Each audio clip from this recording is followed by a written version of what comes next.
All right, let's get right into it. Today we're talking about something absolutely central to American liberty. We're talking about the Bill of Rights. So, let's kick things off with a big question. What is the foundation of American freedom, really? Is it a specific place, a famous person, or is it something else, like an idea? Well, to really get to the bottom of that, we have to rewind a bit. We've got to understand why this incredible document was even created. It wasn't just some extra thing they tacked on at the end. Nope, it was a full-on demand. So what is it? On the surface, it's pretty straightforward. The Bill of Rights is just the first 10 amendments to the U.S. Constitution. But don't let that simple number fool you. Its job is enormous. It's what lays out our most basic, fundamental rights and civil liberties. And it's really important to get this. This is not just some random laundry list of do's and don'ts.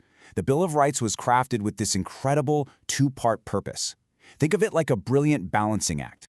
And this two-sided approach is absolutely key to understanding the whole thing. So on one hand, you've got the protection of individual liberty, safeguarding your personal freedoms.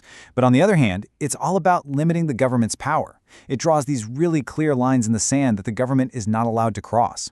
See, the founders totally got that you can't have one without the other. Real freedom can only truly exist when power has a check on it.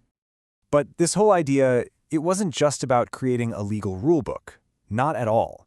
It was actually built on a really deep philosophical belief about what people, what you, are truly owed by your government. And Thomas Jefferson just nailed this idea when he said, "A Bill of Rights is what the people are entitled to against every government on earth." Think about that language for a second. Entitled to. It's not a gift or a privilege that the government gives you, it's something you hold against the government. That was a completely radical way of thinking about power back then. It flips the whole script. Suddenly, the people are in charge, not the other way around. Okay, but the thinking behind all this went even deeper. We're moving beyond just laws and getting into the very essence of what it means to be free. And that brings us to this really profound idea, this concept of our most sacred property. James Madison, who was basically the main architect of the Bill of Rights, said it best: "Conscience is the most sacred of all property." Wow.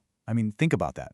For him, the most precious thing you own isn't your house or your money, it's your own mind, your thoughts, your beliefs. That's the real treasure. And that's exactly why freedoms like speech and religion are so heavily protected. They're like the security system for the property inside your head. So, okay, that's some pretty deep philosophy. But how does all that high-level thinking actually turn into real-world, everyday protections for you and me? Well, that's where we get to see the philosophy become the law. Right. This is where the rubber meets the road. You get these massive, concrete freedoms. Freedom of speech in the press? Well, you can't have a functioning democracy without people being able to share ideas freely, right? The freedom to assemble? That's so people can get together and make their voices heard. And then there's the big one. Due process under law. That's basically your shield. It's what protects you as an individual from the government just doing whatever it wants. These aren't just nice ideas, they are solid, tangible promises. And the way they wrote it is so powerful, because it's so direct. Just listen to this line from the First Amendment. Congress shall make no law, abridging the freedom of speech. That's it. It's not a suggestion. It's not a pretty please. It's an absolute stop sign for the government. It's a command.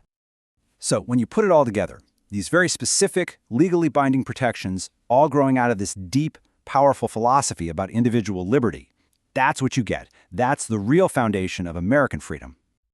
Look, this isn't just some dusty old document sitting in a museum.